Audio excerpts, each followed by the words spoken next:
Blaze, we hold fire until I get a positive ID.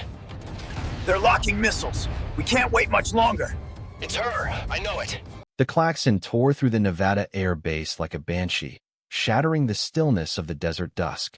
Major Daniel Hawk Thompson dropped his thermos of black coffee, the scalding liquid splashing across his boots as the commander's voice boomed through the ready room. Unidentified aircraft breaching restricted airspace over Nellis. No transponder. Possible hostile. Scramble now. At 52, Thompson's reflexes were still razor-sharp, honed by decades of flying F-22 Raptors. He grabbed his helmet, adrenaline surging like a freight train, and sprinted toward Hangar 7, where his jet waited, engines already humming. His wingman, Captain Sarah Blaze Mitchell, 38 and relentless, matched his pace, her eyes scanning her tablet for pre-flight checks. Within 90 seconds, their Raptors roared off the tarmac, clawing into the amber Nevada sky. Blaze, this is Thunder 1. Threat vector, northeast, Angels 40. Confirm. Mitchell's response crackled back. Confirmed, Thunder 1. Targets moving fast, no response to hails. The aircraft was an anomaly high, erratic, dodging like a wounded bird but too precise to be civilian. It was deep in a no-fly zone near Area 51, a place where secrets were buried under layers of concrete and clearance levels. At Mach 1.8, Thompson's HUD locked onto the target, a sleek, unmarked jet, angular and dark, cutting through the clouds like a specter. United States Air Force, identify yourself or be classified hostile, he barked. Silence. He tried again, thumb hovering over the weapons switch. Final warning. Respond or we engage. Nothing. The soft beep of a target lock filled his cockpit. Then, a voice calm, female, familiar cut through. This is Ghost Wing. Stand down, Hawk. Thompson froze, his breath catching. That voice. It couldn't be. Say again, he whispered, heart pounding louder than the jet's turbines. Hawk, it's me. Ghost Wing. Don't shoot. The name hit him like a missile. Ghost Wing. Major Laura Ghost Wing Bennett, presumed dead 5 years ago in a classified op over the Bering Sea. She was a legend, brilliant, fearless, the pilot who could outmaneuver anyone. She'd been his mentor, his confidant, the one who taught him to trust his instincts over protocol. They'd flown together in Iraq, Afghanistan, places the public never heard about. Her loss had gutted him. Now, her voice was back, echoing in his headset. Command, we've got a transmission, Thompson reported, voice tight. She says she's Ghost Wing. A long pause. Repeat, Thunder 1. Ghost Wing. Command's tone was skeptical. No record of that cosine. Engage unless verified. Thompson's mind raced. Laura Bennett, dead. No wreckage, no signal, just a folded flag and a closed casket. But that phrase she'd used before her last mission, if I fall fighting, wasn't in any report. It was their private vow, spoken over whiskey in a Kuwaiti hangar. No imposter could know it. Blaze, hold fire, he ordered. Mitchell's voice was sharp. Hawk, you sure? Command screaming to engage. He didn't answer her. Instead, he opened a secure channel. Ghost Wing, repeat your last phrase from Kuwait. 03. A beat. Then, softly, if I fall fighting. His grip tightened on the stick. It was her. Command, this is Thunder 1. I'm escorting her to Groom Lake. She's not hostile. The radio exploded with protests, but Thompson cut the channel, locking his Raptor alongside her battered jet. It was a patchwork of repairs, burn marks scarring its hull, engines sputtering but defiant. Whatever she was carrying, it was worth risking everything. The Groom Lake runway shimmered under the desert moon as Thompson and Bennett's jets touched down. Black SUVs lined the tarmac, their occupants agents in unmarked fatigues waiting like statues. Thompson climbed out, his boots hitting the asphalt as Bennett's canopy hissed open. She emerged, gaunt but unyielding, her helmet under one arm. At 48, she looked like she'd aged a decade, but her eyes burned with the same fire he remembered. You didn't shoot, she said, voice low. Knew it was you, he replied.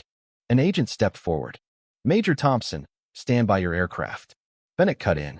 He stays with me. He's the only reason I'm here. The agent hesitated, then nodded. Bennett pulled a small, sealed drive from her flight suit and handed it to Thompson. This is bigger than us, Hawk. Don't let them bury it. Before he could ask more, agents escorted them to a concrete bunker beneath Hangar 9. The debrief room was stark metal chairs, no windows, a single table. Across it sat Colonel Evelyn Grant, a steely woman in her 60s, flanked by 2 suits and a tech recording every word. Bennett didn't flinch. For hours, she laid out a conspiracy that made the room feel smaller. She hadn't died in the Bering Sea. She'd been betrayed, shot down by a U.S. drone meant to silence her. She'd been tracking a rogue network code named Iron Veil selling next-gen weapons to foreign actors. The drive held proof, schematics, audio intercepts, names of generals and contractors profiting from treason. The mastermind, Silver Crown, was a shadow figure with Pentagon access, orchestrating a false flag to destabilize global alliances. Her jet, a stolen prototype, was the only surviving piece of their tech. Thompson listened, his jaw tight. He'd always suspected her crash was too clean, too convenient. Now, the truth was a live wire. Why come back now? Grant asked. Bennett's eyes were steel. Because they're about to launch. Hundreds of autonomous drones, built with our tech, programmed to strike without oversight. If I don't stop them, no one will. The next morning, Thompson was confined to a holding cell, a fluorescent bulb flickering overhead. He'd broken protocol, defied orders, and now faced a court-martial. But he didn't care. Bennett's truth was worth it. Meanwhile, she was underground, interrogated by intelligence operatives who wanted her story erased. She'd given them the drive, but Thompson knew she'd kept a backup. Laura Bennett never bet on trust alone. In a Virginia safe house, Bennett slipped away, using a forged ID and a burner phone. She was a ghost again, moving through shadows to track Silver Crown. Her intel pointed to a warehouse in Baltimore, a front for Iron Veil's operations. Thompson, released under watch, followed her trail. He'd been grounded, his career in tatters, but he owed her. Using old contacts, he traced her to a dockside bar, where she sat disguised as a trucker, sipping coffee. "You're supposed to be in custody," she said, not looking up. "So are you," he replied, sliding into the booth. She handed him a flash drive. "Baltimore's a hub. They're moving drone components tonight. We hit it, we cripple their supply." Thompson nodded. "I'm in." That night, they infiltrated the warehouse, dodging guards and planting charges. The explosion lit up the harbor, exposing crates of cloaked avionics and falsified manifests.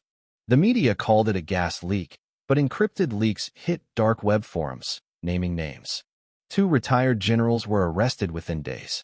Bennett's next lead took her to Chicago, a nondescript office tower hiding Iron Veil's financial servers.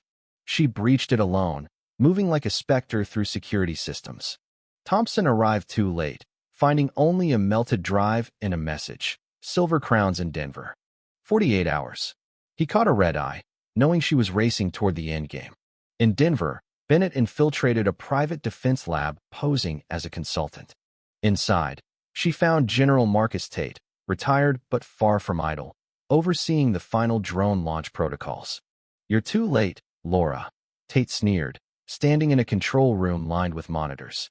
"The drones launch tomorrow. No one's ready for what's coming." She raised her pistol. "I am." Before she could fire, a stun dart hit her neck. She woke in a locked room, Tate's face on a screen. "The launch is mobile now.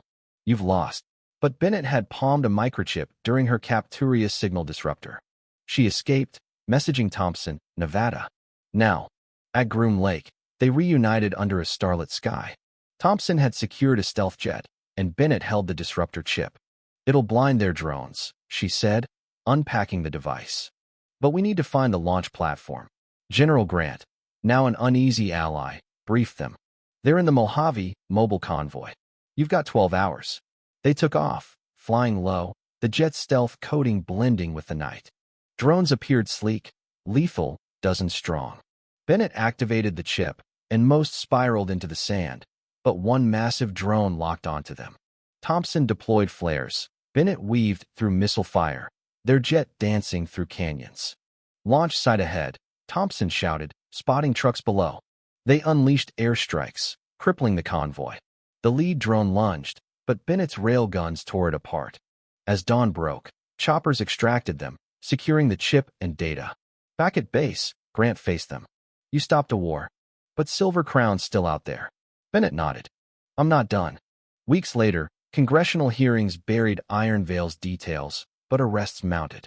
Bennett vanished, granted amnesty to hunt Silver Crown off-grid. Thompson, reinstated but scarred, kept her squad photo, a reminder of her fight. In a Wyoming diner, he saw a news report, a mysterious explosion in Prague, linked to drone tech. He smiled. Laura was still out there, burning forward. The truth behind Iron Veil sparked debates. Was Bennett a hero or a rogue? Did Thompson's defiance save lives or endanger them? The cost of their fight: violence, betrayal, sacrifice raises questions we can't ignore. Share your thoughts in the comments. Where do you stand on violence as a tool for justice? Can one person's rebellion stop systemic corruption, or does it fuel chaos? Your voice matters, let's hear it.